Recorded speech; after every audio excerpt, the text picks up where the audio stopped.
Oh, I just spent $400 on the Lego Batman Shadowbox set. Let's build it.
that build took me roughly a full week to complete. If you don't have 2 kids, maybe you could complete that in a couple of days. But for me, that was 7 days. And I don't really have an elaborate filming setup, as you can see. So 7 days coming down here, maybe getting an hour or 2 in. So a couple of bags. That's all I could really do. But still, this was probably my favorite build that I've done this year. And that's including the Emperor's Throne Room that I just did. And I love Star Wars. Don't get me wrong. I'll always buy a Star Wars set if I can.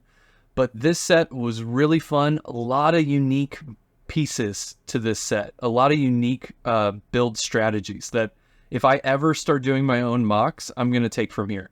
So this thing can open up. You can play with it. You can display it. It's got a lot of different uses for however you want to interact with Lego. I love the fact that it has play features. You know, my son's only 2, but when he gets old enough, this is something that he can actually take down, play with, put back, and not make me rebuild it. But if he did, I had such a fun time building it. You know, maybe this is something that we tear down in the future. We bust out the books again, because I'm going to keep all of my books, and then we rebuild it together. I think that would be a cool bonding thing. All right, so let's start by coming through the Batcave. So here you'll find the control center. You got one chair here off to the side for Alfred to sit in, and then you got this really unique custom chair for Bruce Wayne when he's, or Batman, whatever you prefer, while he's checking in on things, doing any high-tech work, checking on the bad guys. Lots of stickers in this set. Pretty big negative for me, but you do get a pretty cool mechanism. So if you look around back here, this one right here, all the yellow ones denote a mechanism. So this one will actually slide the screens. You get 2. One is a recording of Catwoman stealing something. The 2 up top also change. So those are one giant sticker, and then they're just using perspective to kind of make it look like it's 3 screens. So that's pretty cool. Penguins, penguin, big penguin. And then you have Catwoman stealing something because it's a recording inside of what looks to be a museum. Her cat icon. And then a bird. And then you have the other screens.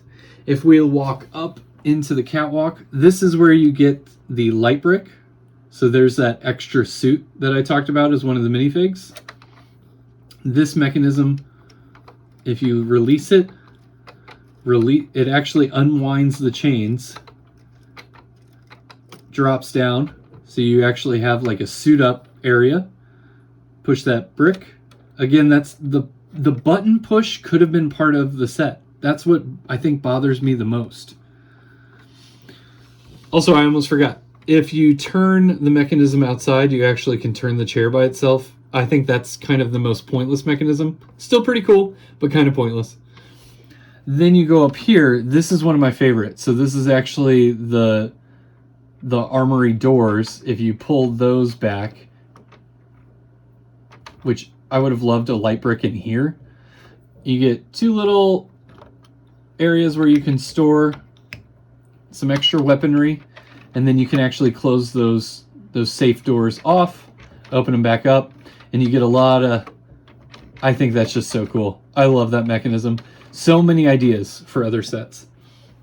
Here is the garage / bat logo symbol, which again, this is actually just free floating in here, and then all of this facade is actually how you get that to be held into that area, because these pieces are actually not connected. I think that's so cool. You get a full Batmobile, which is kind of nice. Pop off the top there. It's got a unique chair. It's not just, 4x4 piece, which I think is great. So that looks really cool. There is actually a flame piece inside of this secret door back here. So I just took off the door. So you can actually grab the flame piece inside of the secret door. You can put the secret door back on. And then that is what you can do if you want to add flames to the Batmobile. Oh, and I didn't put it in correctly. So yeah, if you want to add flames to the Batmobile, which actually spin as the wheels turn, super cool. But I think it's great that they thought about, you know, this is probably going to go on the shelf. So let's just give it a little place back here to be stored. Out of sight, out of mind. Then moving on to the garage. So if you wanted to, again, like all the play features I've been talking about, if you wanted to rotate this, give it like it's taking off, you can pull up the garage. It locks into place using this cool little mechanism right here in the front. And then if you want to drop it, just drop it. I wish it dropped slower, but again, we're working with Lego, so still pretty cool to have a garage like that. And then this is the backside of the logo part. And I will say this, if you want to close this off, so you can actually put the Batmobile in here and make everything display, you have to face it that orientation. And then it just snaps into place. So you get this super cool Batman logo to display everything on. I almost wish I could permanently put like a light brick or something in here just so it was always on. But that being said, you know, now you can kind of pose it, put your minifigs in, you know, however you want. Super cool set. I love it. Just some quick points for you. It's got 3,981 pieces. Yes, 981 pieces. I'm looking at the box right now. So roughly 4,000 pieces for $400. And then you also get 7 unique minifigs that are going to be special to this set, which I think is really cool. I love when Lego does collector's minifigs on these bigger ticket items. It starts to make the price a little bit worth it. $400 is a lot for a toy, but I'm also an adult fan of Lego, so I'm going to shell it out when I see a set that I really like. With that being said, 7 minifigs I think is a good amount of minifigs for this price point. There are sets that have more. There are sets that cost more and also have less minifigs. Star Wars Star Destroyer 2. So for the first minifig, you get Bruce Wayne. Pretty standard build. Each of these headpieces have double prints. So that print specifically for Bruce Wayne / Batman is so that his eyes have that solid white look when he's inside of his suit. Otherwise, he's got a pretty standard billionaire face, I guess. I gave him one of the teacups from the Alfred minifig, because obviously Alfred would bring him in seat. You get a pretty standard tuxedo kind of print, which I think looks cool. And then in the back, you get some creases. Nothing to write home about. Nothing really on the pants, no feet prints. Here is the Alfred minifig. So with the Alfred minifig, you get a nice little tuxedo print. You get a tea kettle with 2 teacups. On the back, you get some lines, nothing to write home about, and no leg prints. You do get a more serious face, and then this one he looks a little bit happier, I guess. Maybe Bruce just came back and he didn't die.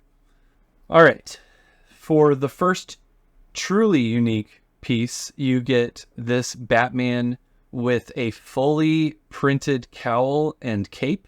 So that's all rubber, well, plastic, but more flexible. And then you also get, I added one of the extra batarangs.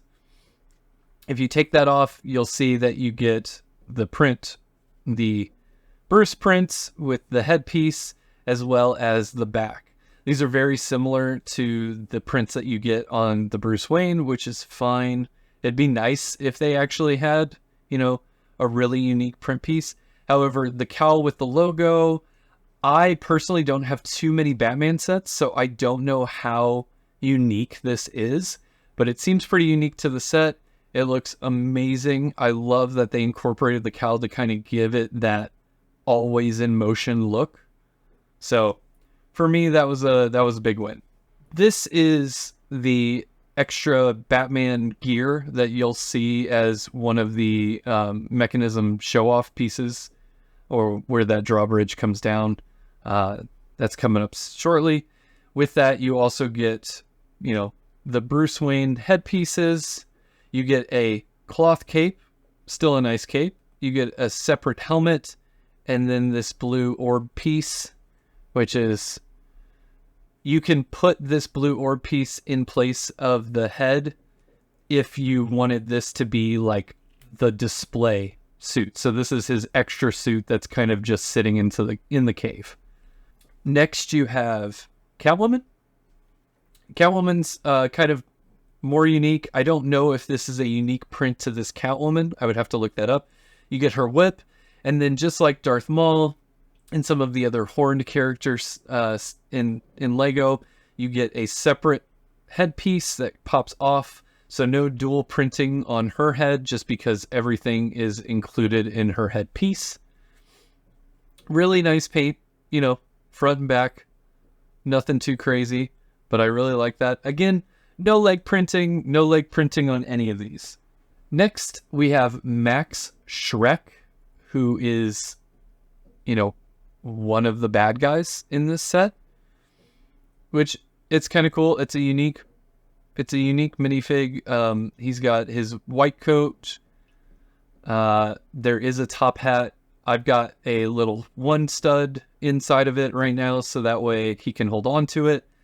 He does not have dual printed faces, so kind of just angry old man, angry, I guess, mobster. And then a club, which they didn't even do like a custom club. I guess maybe that goes into their weaponry thing. I don't know, but he's okay. And then finally, you have the Penguin. And the Penguin has a fish, his umbrella. He's got a much taller top hat. No double-sided face on this print. He does have this really unique cowl that kind of makes him look like Danny DeVito did in the movie. And then, of course, no bending of his legs. He's got the shorter legs that I think are actually the same color as the ones used in the Lord of the Rings sets. I really like his tuxedo. It's got a lot more detail in the back, just like how he has those tails. So that's kind of cool. And then also the front. Hey, thank you so much if you made it this far in the video. I know that my videos tend to be a little long. I want to try and pack in as much information about the set, the build as possible, in case you want to go out and buy it yourself, or if you just want to get as much information as possible, maybe even talk about those unique mechanisms. So maybe you can just go look at the instructions and start building some of those cool things yourself, or if you have a mock that you're working on. Anyway, I super appreciate it. My next video hopefully won't be the top-down angle. I don't know if that really worked. Let me know if you hated it. Let me know if it totally worked for you. I'm going to try a different thing in each one of these builds, so more to come soon. Thanks again. Other YouTubers say like and subscribe, so like and subscribe.